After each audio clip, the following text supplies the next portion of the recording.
नमस्कार। मैं Rahul Kumar, ex serviceman second inning में आप सभी का बहुत बहुत स्वागत है। ये वीडियो बनाने में थोड़ा डिले हो गया मेरा। लास्ट वीडियो 10 दिन पहले मैंने पोस्ट किया था और एक्चुअली बीच में क्या हुआ था कि आरआरबी का जो पैटर्न है वो चेंज होने की खबर आ रही थी। तो मैंने सोचा कि पहले वो उस खबर की पुष्टि कर लेते हैं कि वो खबर सही है कि नहीं है। उसके बाद वीडियो बनाया जाएगा कि कैसे अटेम्प्ट करना है। तो आज का वीडियो जो है वो अभी तक का मेरे सारे वीडियोज़ का सबसे ज़्यादा इम्पोर्टेंट वीडियो है, क्योंकि क्वेश्चन सब बनाते हैं, प्री के क्वेश्चन आसान होते हैं, आपको समय दिया जाए तो आप पूरा कर सकते हैं। तो उसमें कैसे टेक्निकली अटेम्प्ट करना है वो इम्पोर्टेंट होता है। मेंस में क्वेश्चन सारे नहीं बनने वाले होते हैं और कैसे उसमें से बनने वाले क्वेश्चंस को ढूंढ के बनाना है वो इम्पोर्टेंट होता है। तो आज का जो वीडियो है वो बहुत ही महत्वपूर्ण वीडियो है। मैं हर एक छोटी छोटी चीज़ों पर आपको बताऊंगा जो आपको इससे पहले शायद किसी ने ना बताया हो। यकीन मानिए नहीं बताया होगा, क्योंकि मुझे भी किसी ने अभी तक नहीं बताया था, मैंने खुद अब से ढूंढ के निकाला। मैंने दो बहुत ही महत्वपूर्ण एग्ज़ाम में मैं अपियर हुआ हूँ। एक में मैं फ़ेल हो गया, दूसरे में मैं पास हुआ।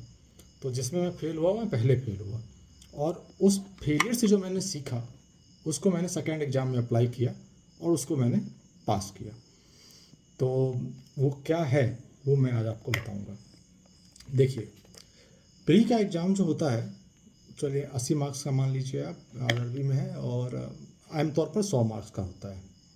ठीक है, तो उसको अटेम्प्ट कैसे करना है। तो आपने देखा होगा एक हर्डल रेस होती है, ओलंपिक में हर जगह होती है।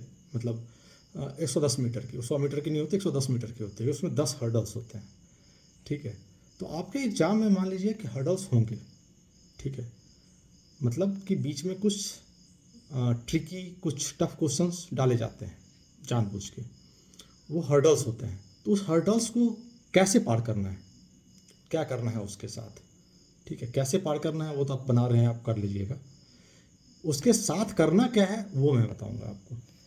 तो देखिए, आज मैंने उसके लिए एक थोड़ा सा होमवर्क किया है। ये एक हर्डल रेस है। मैं तीन तरह के लोग होंगे जो इसको अटेम्प्ट करेंगे। ठीक है, पहला, दूसरा और तीसरा। अब आते हैं पहले वाले पे। तो देखिए, पहला वाला जो है, पहला वाला उस तरह का स्टूडेंट होता है जो कि मॉक में 80-85 ऐसे स्कोर कर रहा होता है। ठीक है, आरआरबी का मॉक है तो 70-72 इस तरह का। सुपर कॉन्फिडेंट, कोई परेशानी नहीं, किसी भी तरह का क्वेश्चन होगा वो बना देगा। ठीक है, पर एग्ज़ाम ऐसा नहीं होगा। एग्ज़ाम में कुछ क्वेश्चंस ऐसे जानबूझ के डाले जाते हैं जिसको आपको पार नहीं करना है। इसने शुरू किया, पहला कूदा, दूसरा कूदा, तीसरा कूदा, चौथा कूदा, पांचवा कूदा। ठीक है, इसने सारे हर्डल्स पार किए। अब मान लीजिए कि हर्डल्स जो है वो इम्पोर्टेंट है। ठीक है, चलिए मान लीजिए इम्पोर्टेंट है, हमने उसको 4-4 नंबर दे दिया एक हर्डल पे। ठीक, और रेस जो है वो तो पूरी है 100 तक की। आप हर्डल्स तो पार करते गए, आपने लाइन से सारे क्वेश्चन अटेम्प्ट किए, लेकिन क्या लास्ट तक पहुंच पाए? नहीं पहुंच पाए। अब 6 हर्डल्स पार करते करते आपका समय खत्म हो गया। तो आपने डिस्टेंस कितना तय किया? डिस्टेंस से आपने गेन किया 36 नंबर। हर्डल कितने पार किए? 6। तो इससे कितना आपने अर्न किया? 24 नंबर। आप 60 नंबर पे रुक गए। क्या इससे सिलेक्शन होगा आपका प्री में? हो सकता है, हो जाएगा, पर हो सकता है, कंफर्म नहीं है। एक दूसरा है जिसको किसी ने ये बताया कि स्किप करो, भागो, कॉम्बिंग करो। कॉम्बिंग एक बड़ा अच्छा वर्ड होता है, कॉम्बिंग करो। ठीक है, भागो, लास्ट तक जाओ, ठीक है, फिर वापस आना। तो वो इस तरह से चलेगा, सीधा निकलेगा, बिना किसी हर्डल को पार किए हुए यहां तक पहुंच जाएगा। ठीक है, अब इसने 60 तो मार लिया। हम्म, फिर इसने वापस भी आया और 2 हर्डल भी मार लिए। ठीक है, तो इसके कितने हो गए? 68। ठीक है, पहले वाले से बेटर है ये। क्यों? पहले वाले को ये ईगो है, ये अहम है कि मैं तो हर कुछ बना लेता हूँ, मैं सुपरमैन हूँ। वो सुपरमैन उसको ले डूबेगा एग्जाम में। ठीक है। दूसरा वाला है वो एक्स्ट्रा ऑर्डिनरी इंटेलिजेंट है, उसके दिमाग में एकदम छाया हुआ है कि मैं तो कॉम्बिंग ही करूँगा, मैं सीधा भागूंगा, आखिर तक जाऊंगा, फिर वापस आऊंगा, फिर एक दो क्वेश्चन बनाऊंगा, ठीक है। ये पहले वाले से बेटर है। इसको ये कॉन्फिडेंस नहीं है कि मैं तो कैसा भी पजल होगा मैं बना ही दूंगा, ये कॉन्फिडेंस इसमें नहीं है। ये अच्छी बात है कि इसमें कॉन्फिडेंस नहीं है। अब आते हैं तीसरे वाले पे। तीसरा वाला भी इक्वली तेज है, सारे क्वेश्चंस वो भी बना लेता है, लेकिन उसने क्या किया, यहाँ से शुरू किया। पहला उसको लगा कि इस क्वेश्चन को मैंने 100 बार बनाया है, उसने उसको अटेम्प्ट किया, 2 क्वेश्चन टफ पड़े, छलांग मार पास कर दिया, फिर एक अटेम्प्ट किया। इस तरह से करते करते करते उसका टारगेट क्या था, with in a time last तक पहुंचना, वापस आना उसका टारगेट नहीं है। इसका टारगेट था कि मैं सीधे भागूंगा, वापस आऊंगा, ठीक है। इसका टारगेट था क्वेश्चन कैसा भी हो मैं तो बना ही दूंगा।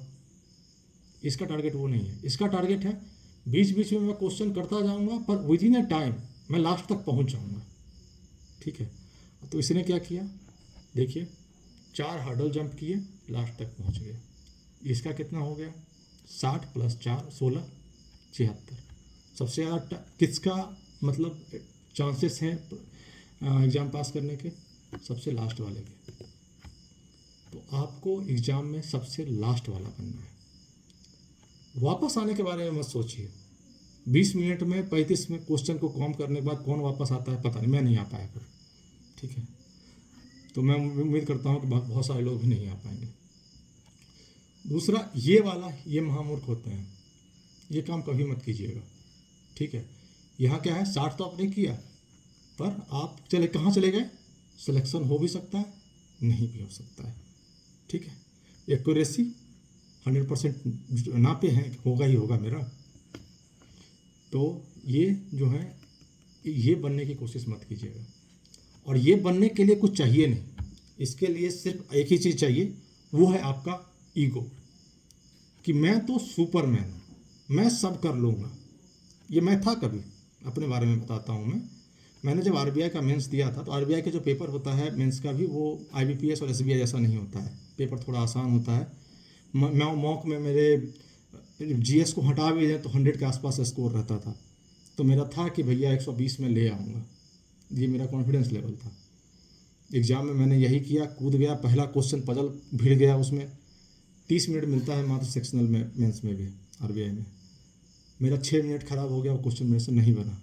अब क्या आप मानिएगा कि 6 मिनट में क्वेश्चन नहीं बना तो क्या एग्ज़ाम, जी हाँ, एक क्वेश्चन नहीं बना ना मेंस में, तो समझिए वो आरबीआई जैसे एग्ज़ाम में वो आपका एक क्वेश्चन नहीं गया, आपका एग्ज़ाम ही ख़त्म हो गया, वहीं पे आपका एग्ज़ाम ख़त्म हो गया, फेल हो चुके हैं सिर्फ एक क्वेश्चन से, ठीक है। तो ये काम आपको यहाँ नहीं करना है। दूसरा मैंने बताया कि एग्ज़ाम मैंने पास किया इस तरह का, कैसे पास किया, उसमें मैथ में एक ऐसा ही केसलेट था, 10 लाइन का केसलेट था वो, ठीक है। वो जब क्वेश्चन रिपेयर हुआ तो पूरा पारा ऊपर से नीचे तक दिख रहा था। तो क्या मैंने उसको पढ़ा, देखा टफ है तब स्किप किया, नहीं, मैंने उससे बिना पढ़े ही स्किप कर दिया। मुझे पता था कि इसको पढ़ने में बहुत समय निकल जाएगा, क्या है ये क्वेश्चन को समझने में, और उसी स्किप होना, वो वहाँ एक पजल में भिड़ना आरबीआई में मेरी सबसे बड़ी मूर्खता थी। नवाड में उस मैथ के क्वेश्चन को स्किप करना मेरी सबसे बड़ी समझदारी थी। तो आता सबको है, एक लेवल के बाद सबको हर क्वेश्चन बनाना आता है, पर पास वो होता है जो हॉल में अपना दिमाग यूज करे, ठीक है। और ये सोचे कि मुझे सिलेक्शन लेना है, ये ना सोचे कि अरे मैं तो 30 मार खाऊं, यहाँ भी मैं 30 मार खा के बन के जाऊँगा, फिर वहाँ अपने दोस्तों को बताऊँगा कि मैंने इतना मार दिया, ठीक है। हो सकता है दोस्तों को बताने लायक ही ना बचे, अगर फेल हो जाएगा तो क्या बताइएगा, ठीक है। तो आपको ये तीसरा बनना है कि आपको जो भी रास्ते में क्वेश्चन आसान मिले आपको करते जाना है, ठीक है। पर टाइम का ध्यान रखना है, और कोशिश पूरी ये है कि मुझे लास्ट तक पहुंचना है। अब मान लीजिए कि आप 25 नंबर क्वेश्चन पे हैं, 27 नंबर पे हैं, ठीक है। अब मात्र 2 मिनट बच रहा है। 27 आपने देखा, वो एक अर्थमेटिक का एक क्वेश्चन था, 2 लाइन का, 3 लाइन का, तो क्या आप उसको पढ़िएगा? उसको पढ़ना बेवकूफ़ी है। अगर आपने उसको पढ़ लिया, सिर्फ एक क्वेश्चन 27वां नंबर ही बना पाएंगे आप, आपको क्या करना है, बिना पढ़े स्किप। 28 आया वैसा ही है, बिना पढ़े स्किप। यकीन मानिए 30 के बाद बहुत इजी क्वेश्चन आएगा, 3-4 क्वाड का टाइप का। पढ़ के क्वेश्चन स्किप नहीं करना है प्री में, ध्यान रखिएगा। आपको जो भी क्वेश्चन स्किप करना है बिना पढ़े स्किप करना है, खासकर अर्थमेटिक का। अब आते हैं कि प्री में कौन कौन सा कैसा अप्रोच होना चाहिए। ये तो मैंने बता दिया आपको कि कैसे चलना है पूरे एग्जाम में। अप्रोच क्या होना चाहिए, देखिए अप्रोच सबका अपना अपना होता है। किसी के लिए कोई क्वेश्चन टफ होता है, किसी के लिए वही क्वेश्चन आसान होता है। लेकिन अगर जनरल लेके चले तो आपको करना है मैथमेटिक्स में सबसे पहले आप सिंप्लीफिकेशन कीजिए, आप क्वाड कीजिए, ठीक है। इस तरह के आसान, जिसमें कि लैंग्वेज को पढ़ना ना पड़े, भाषा ना पढ़नी पड़े, क्वेश्चन को इंटरप्रीट ना करना पड़े, सिर्फ सॉल्व करना पड़े, उसको सबसे पहले कीजिए। टाइम बचाना, टाइम बहुत इंपॉर्टेंट होता है, टाइम आपको बचाना है, ठीक है। तो अगर आप पढ़ने लगिएगा क्वेश्चन को कि चलिए एक का 100 का 10% पहले छूट दिया, फिर 20% छूट दिया, फिर 30% छूट दिया, आसान क्वेश्चन, जो मैं बोल रहा हूँ क्वेश्चन आसान है, ठीक है, फिर भी आपका टाइम जाएगा। और अगर यही मैं एक क्वेश्चन दे देता हूँ, ठीक है, 9 गुने 2 गुने 3 गुने भागा 4, इस तरह से एक मैं बना देता हूँ, ठीक है, आप उसको तुरंत बना दीजिएगा, देखते देखते बना दीजिएगा, ठीक है। तो आपको जिसमें पढ़ना ना पड़े, क्वेश्चन को इंटरप्रीट ना करना पड़े, आपको उस क्वेश्चन को पहले बनाना है, ठीक है। रीजनिंग में आते हैं, पजल को पहले अटेम्प्ट नहीं करना है। आप मास्टर हैं पजल में, आपने 2-4 हज़ार पजल बना दिए, 10,000 पजल बना दिए आपने। एक ऐसा पजल नहीं होता जो आपसे नहीं बनता है। आप बैठते हैं सब पजल को बना देते हैं, पजल आपके डर से भागता है, फिर भी एग्जाम में नहीं करना है उसको शुरू में।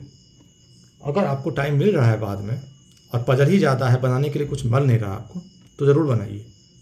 लेकिन शुरू में कम से कम 20-22 नंबर जो है, 20-22 क्वेश्चन आप ऐसा कर लीजिए जो आपको सिक्योरिटी दे कि आगे मैं पजल अटेम्प्ट करूँगा, वो नहीं भी बनेगा तो भी मेरा सिलेक्शन तो हो जाएगा। पजल मार्क्स लाने के लिए बनाइए, सिलेक्शन के लिए कभी मत अटेम्प्ट कीजिए उसको, ठीक है। तो पहले आप पजल को नहीं अटेम्प्ट करिए, ये हो गया।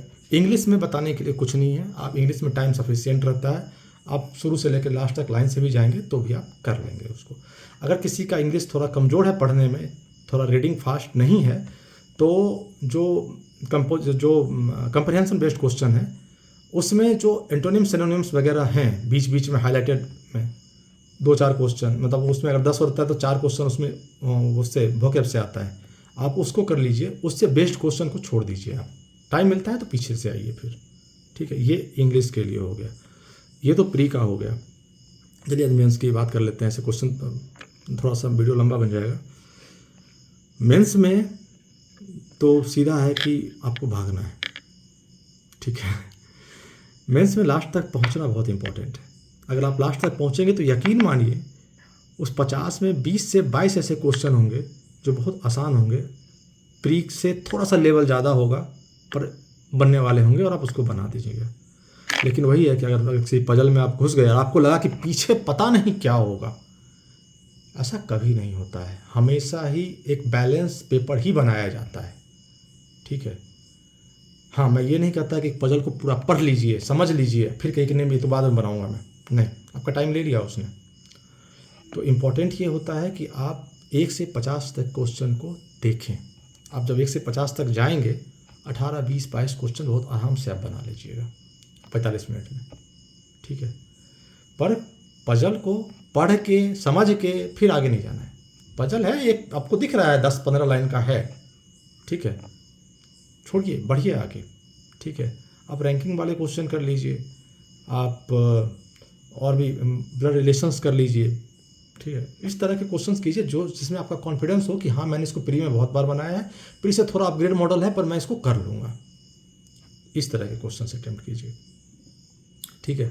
तो इस रेस को आप समझ लीजिए, आपको एग्जाम में सबसे ज़्यादा यही रेस काम आएगा, ठीक है। और जो इसको समझ लिया, बैंकिंग उसके लिए कुछ नहीं है, क्वेश्चन सबको आता है। जो स्टूडेंट, जो भी कैंडिडेट जो है 6 महीने 1 साल तैयारी करता है, उसके लिए पास करना बहुत, क्योंकि लिमिटेड सिलेबस है, क्वेश्चंस लिमिटेड होते हैं, वो कर लेगा। पर ट्रिक क्या है, अटेम्प्ट कैसे करना, वे ऑफ अप्रोच क्या है एग्ज़ाम का, वो आपके लिए सबसे इम्पॉर्टेंट है।